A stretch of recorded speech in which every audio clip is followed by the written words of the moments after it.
Bienvenue à toi pour vivre cet instant des paroles de la vie éternelle avec Marc-Joseph. Aujourd'hui, nous sommes le 17 octobre 2025. Et ce jour du 17 octobre 2025 est pour toi un jour de grâce. Oui, encore. Un jour de grâce et de bénédiction. Parce que tu détiens dans ta vie la présence de Jésus-Christ. Lorsque Jésus-Christ est présent dans une vie, j'aime bien le répéter, il est présent dans toute la plénitude de sa grâce. Oh, Jésus-Christ, c'est le promoteur de la grâce que Dieu le Père a envoyé sur la terre pour nous révéler son existence et aussi nous révéler l'existence de sa grâce.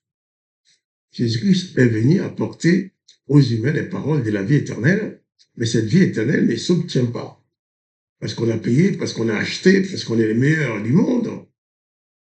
Il s'obtient seulement parce que Dieu nous fait grâce. À chacun de nous, même les enfants qui sont en train de naître maintenant, selon la décision de l'Éternel des armées, ces enfants sont nés pour mourir.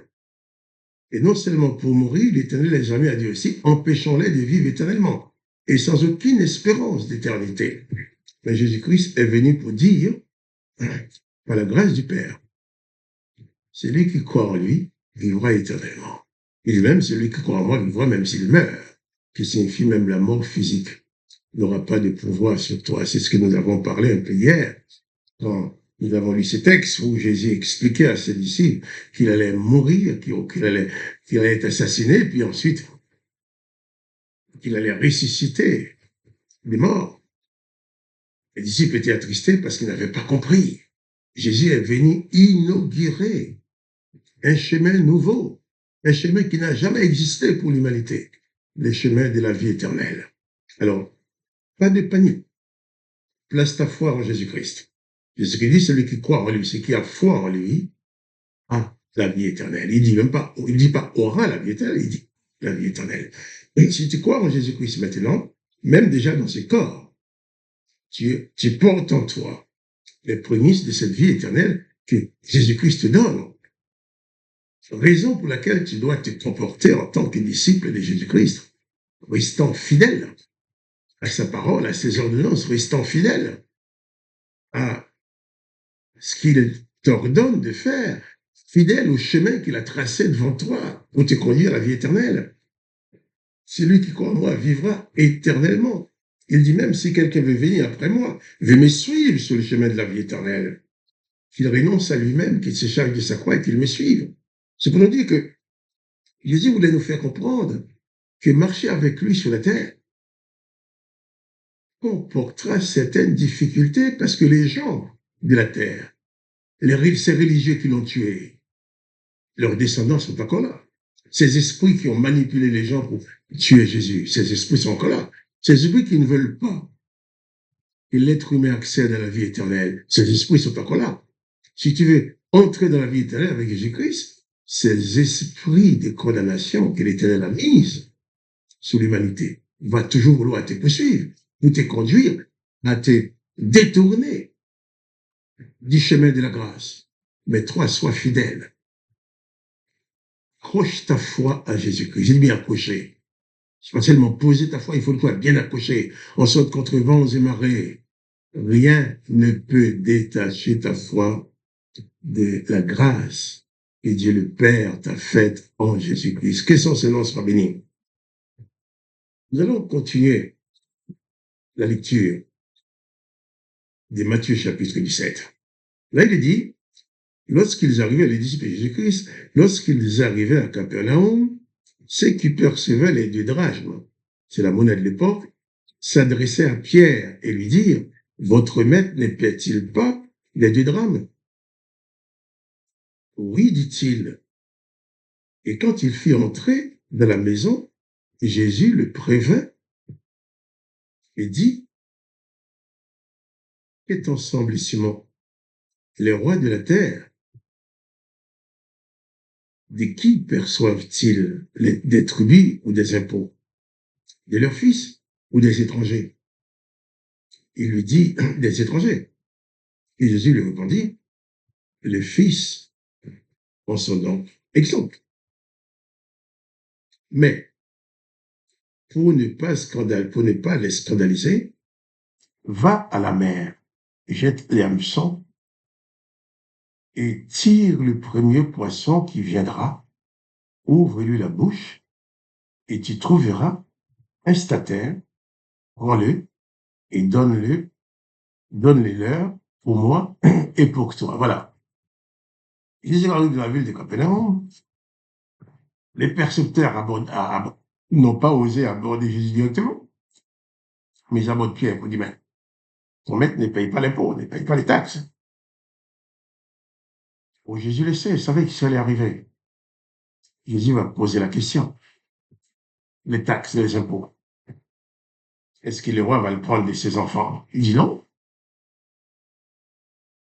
Jésus il va dire, eh bien, je ne vais pas les esclavager, ils veulent que je paye.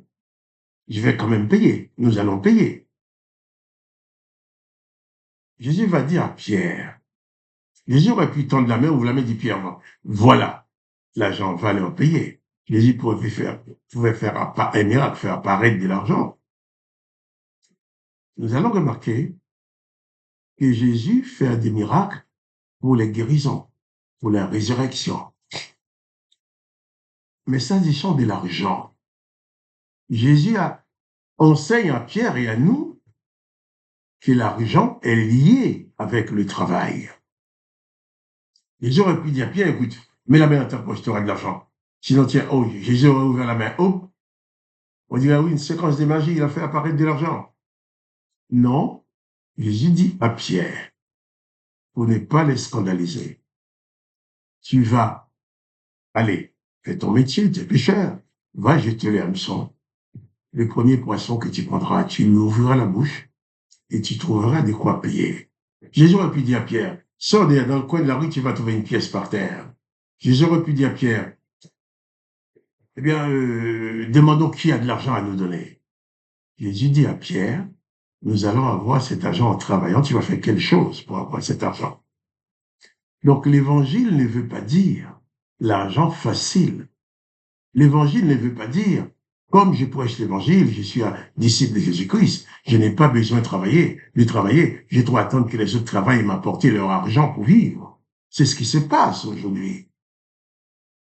C'est ce qui se passe aujourd'hui. Il y a même des religieux qui se disent pasteurs, qui osent même se dire serviteurs de Jésus-Christ, qui harcèlent les gens pour leur apporter de l'argent. Ils utilisent tous les passages de l'Ancien Testament, là, pour dire aux gens, en tant que serviteur de l'Éternel, il a le pouvoir de les bénir ou de les maudire, selon qui donne ou qui donne pas d'argent. Mais ça, c'est diabolique. Il n'y a rien de l'évangile dedans. Jésus dit à Pierre, nous devons payer, d'accord, mais va pêcher, va faire quelque chose pour trouver l'argent. De la même façon que Jésus a pu mettre l'argent dans la bouche des poissons pour envoyer Pierre à les chercher, Jésus aurait pu dire, Pierre, mais regarde dans ta poche, l'argent est là. Il ne l'a pas fait. S'agissant de l'argent, pour payer tes affaires, pour vivre, c'est un acte malhonnête de dire, il faut absolument que les autres te nourrissent. Jésus dit à Pierre, bien, va travailler. Et à tous ces pasteurs, ces évangélistes, ces gens qui harcèlent les gens pour leur prendre leur argent, je leur dis, écoute la parole de Jésus qui te dit, va travailler, va faire quelque chose pour gagner ton argent. Mais arrête de harceler les autres, arrête de racketter. Il y en a même qui se font banquer de Dieu, comme s'il allait ramasser de l'argent pour envoyer à Dieu pour que Dieu se paye un casse-croûte. Non, Dieu n'a pas besoin de ton argent.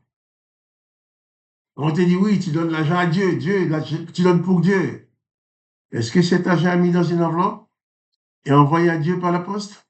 Est-ce que cet argent est apporté à Dieu pour s'acheter quelque chose? Si tu fais partie d'une congrégation, que tu donnes de l'argent pour aider à payer les frais, les locaux, les chauffages, l'électricité, oui, c'est honnête, c'est loyal à l'égard des autres. Mais s'il faut que tu donnes de l'argent pour engraisser ton pasteur, qui va devenir extrêmement riche, Et tandis que toi, tu as du mal à manger. Tu as du mal à nourrir tes enfants. Mais ton pasteur te dit, si tu veux être béni, il faut donner. Jésus-Christ n'a jamais dit à ses disciples, il faut raqueter c'est à qui il prêche l'évangile. Bien sûr, je ne dis pas que les gens ne doivent pas donner de l'argent pour payer les frais des fonctionnements. Mais les pasteurs, c'est un homme comme les autres. Il ne passe pas toute sa vie en train de prêcher. Il doit pouvoir travailler, gagner sa vie. Il n'est pas vivre au cocher des gens qui sont déjà plus pauvres que lui. Là, souvent, on voit le pasteur qui ne travaille pas. Il dit, bon, il est seulement serviteur de Dieu, il travaille pour Dieu. Il a tout. Il a une bonne maison, il a une belle voiture. Il se nourrit bien. Mais il y a des gens autour de lui qui n'ont pas de quoi manger. Il y a des gens autour de lui qui n'ont pas où habiter. Mais ces gens-là, ils doivent apporter de l'argent pour, de jour en jour, améliorer le confort de leur pasteur. Je reviendrai sur ce texte.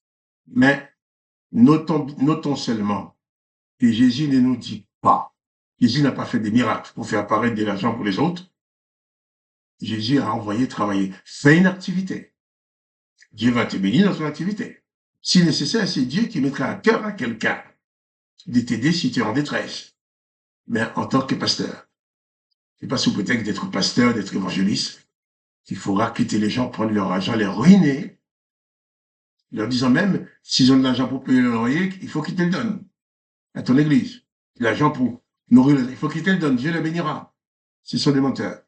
Dieu bénit, mais pas au prix d'argent. La bénédiction de Jésus-Christ n'est pas à vendre.